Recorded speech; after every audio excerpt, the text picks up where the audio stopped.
तर मंडळी, panic breaking किंवा अचानक इमर्जन्सी स्टॉप करण्याची सिच्युएशन आपल्याकडे कधी येऊ शकते? तर मी म्हणेन, तुम्ही ज्या क्षणी गाडी पार्किंगमधनं बाहेर काढता त्या क्षणापासून ती चालू होते. कारण आपल्याकडे कोणी कधीही कसंही कुठूनही आडवं येऊ शकतं विदाऊट एनी वॉर्निंग. मग ती जनावरं असतील अचानक रस्ता क्रॉस करणारी, किंवा तुम्ही ग्रीन सिग्नल आहे म्हणून तुम्ही पुढे निघता पण कोणीतरी सिग्नल तोडणारा माणूस तुमच्या अचानकपणे समोर येतो. मग अशी कुठली सिच्युएशन तुमच्या समोर कधी येऊ शकते. आणि मग तुमचा रेडीनेस हे ठरवतो की तुम्ही गाडी सेफली तिथे थांबवू शकणार आहात का ऍक्सिडेंट होणार आहे. आणि म्हणूनच आता मी काही गोष्टी ज्या तुम्हाला सांगणार आहे त्या जर तुम्ही केल्यात तर अशा सिच्युएशनसाठी तुम्ही कायम रेडी असाल, अलर्ट असाल आणि ती सिच्युएशन तुम्हाला व्यवस्थितपणे हँडल करता येईल.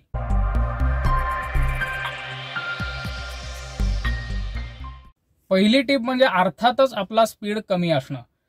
म्हणजे आता कमी म्हणजे काय की सिटी लिमिट्समध्ये तुम्ही गाडी चालवत असाल तर सहसा आपल्याला 50 किंवा जास्तीत जास्त 60च्या वरती गाडी चालवायची नाही. किती मोकळा रस्ता असून देत, काही असू देत. हायवेवरती जर तुम्ही चालवत असाल तर just follow the speed limits. जी काय स्पीड लिमिट सेट केलेली आहे त्या हायवेवरती त्याच्यावरती तुम्ही गाडी नेऊ नका. इतकं सोपं आहे ते. दुसरी टिप म्हणजे कुठल्याही जास्त डिस्ट्रॅक्ट करणाऱ्या गोष्टी ड्रायव्हिंग करताना करू नका. म्हणजे जर तुम्ही गाडीमध्ये गाणी लावलेली असतील तर ती खूप जोरात गाणी लावणं किंवा आपल्या को पॅसेंजर्स बरोबर, इतर पॅसेंजर्स बरोबर सारख्या गप्पा मारत असणं, भांडाभांडी करणं किंवा अशी कुठलीही गोष्ट की जी तुम्हाला ड्रायव्हिंगपासनं 5 ते 10 सेकंदाच्या पेक्षा जास्त विचलित करणार आहे. अनेक लोक फोनवरती बोलत बोलत म्हणजे एका कानाला फोन लावून कशी तरी अशी गाडी चालवत असतात. म्हणजे ते अजिबात फोकस नसतात, अजिबात अलर्ट नसतात. तर असं आपल्याला करायचं नाही. मी आता जो तुम्हाला रूल सांगितला की 5 सेकंदाच्या वरती जी गोष्ट डिस्ट्रॅक्ट करते तुम्हाला ड्रायव्हिंगपासनं ती गोष्ट आपल्याला करायची नाही. तिसरी महत्वाची टिप म्हणजे विशेषतः तुम्ही जेव्हा हायवेवरती गाडी चालवत असता, म्हणजे जेव्हा स्पीडवर मध्ये गाडी चालवत असता तेव्हा तुमची नजर नेहमी लांब ठेवा.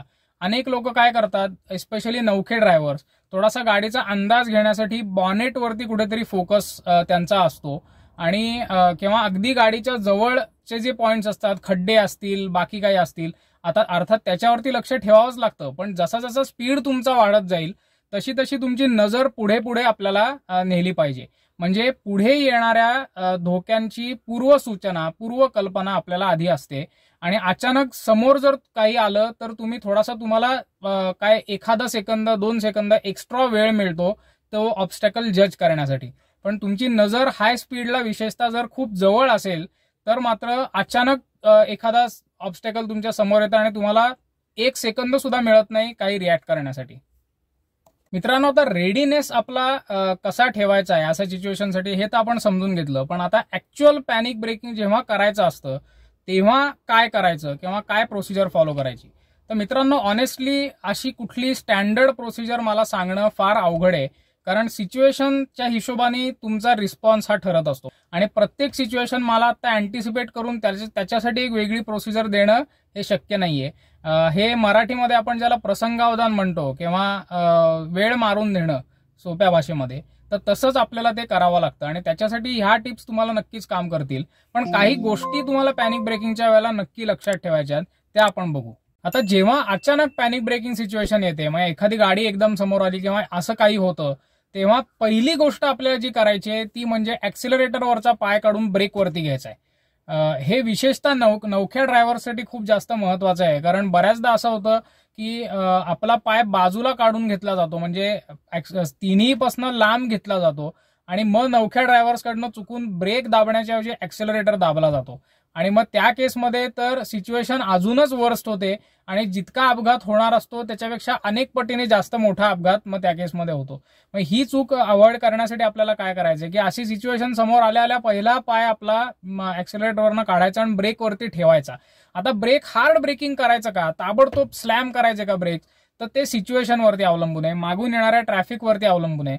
ह्याच्याबद्दल आपण पुढे डिस्कस करू. दुसरं याने काय होतं की ज्या क्षणी तुम्ही ऍक्सिलरेटरवरनं पाय काढता त्या क्षणी इंजिन ब्रेकिंग गाडीचं चालू होतं आणि गाडीचा तसाही स्पीड पटपन कमी व्हायला लागतो. आता मित्रांनो, पॅनिक ब्रेकिंगच्या दृष्टिकोनातून सर्वात महत्वाची टिप म्हणजे आधी ब्रेक का आधी क्लच. म्हणजे कोंबडी का अंड असा तो थोडासा प्रश्न आहे ह्या सिच्युएशनमध्ये. पण ह्याला अगदी सोपं उत्तर मी तुम्हाला सांगतो. ह्याच्यावरती आपण एक शॉर्ट व्हिडिओ सुद्धा केलेला होता की एक थंब रूल ठेवायचा की मुळात जेव्हा एखादी इमर्जन्सी सिच्युएशन येते आणि तुम्हाला जेव्हा इमिजिएटलीच थांबायचंय तेव्हा पहिला ब्रेकच दाबायचा, क्लचच्या भानगडीत पडायचं नाही. गाडी बंद पडली तर बंद पडू दे, आपल्याला गाडी परत चालू करता येते, पण गाडी धडकली तर मात्र आपलं खूप नुकसान होतं.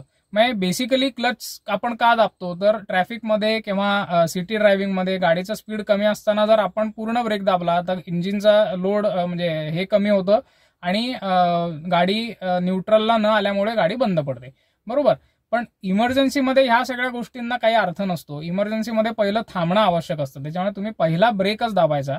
अगदीच जर असा असेल की तुमचा जस्टच तुम्ही गाडी चालू केलेली आहे, स्पीड अगदी 20च्या पेक्षा खालती आहे, तर मग त्या केसमध्ये तुम्ही आधी क्लच दाबून मग ब्रेक दाबू शकता.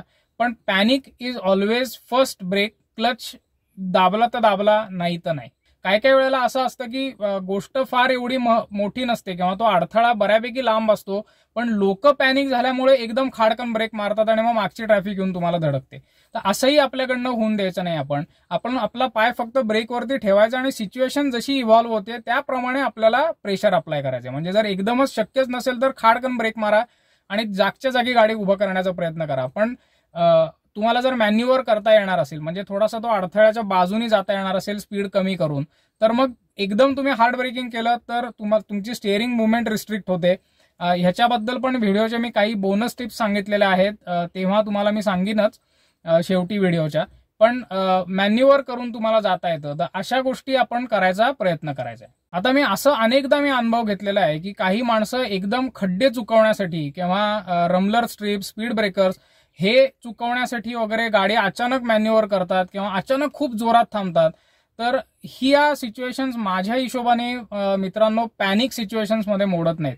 म्हणजे अगदी एखादा खूप मोठा खड्डा असला आणि मागे जर तुमची ट्रॅफिक जशी जवळ असेल आणि पटकन त्यांना थांबणं शक्य नसेल तर फक्त खड्डा चुकवायला किंवा खड्ड्यातनं स्लो जायला म्हणून तुम्ही पॅनिक ब्रेकिंग कधीच करू नका. फार तर त्या खड्ड्यातनं जर गाडी थोडीशी आपटली तर काय होईल, तुमच्या सस्पेन्शनचं नुकसान होईल. पण मित्रांनो, मागून जर एखादी गाडी तुमच्या गाडीला जोरात येऊन धडकली तर सस्पेन्शनच्या पेक्षा कदाचित 10 पट तुम्हाला जास्त रक्कम मोजावी लागेल, जास्त डॅमेज तुमच्या गाडीला होईल आणि रिसेल व्हॅल्यू वगैरे जाईल, तर हे तर वेगळीच गोष्ट.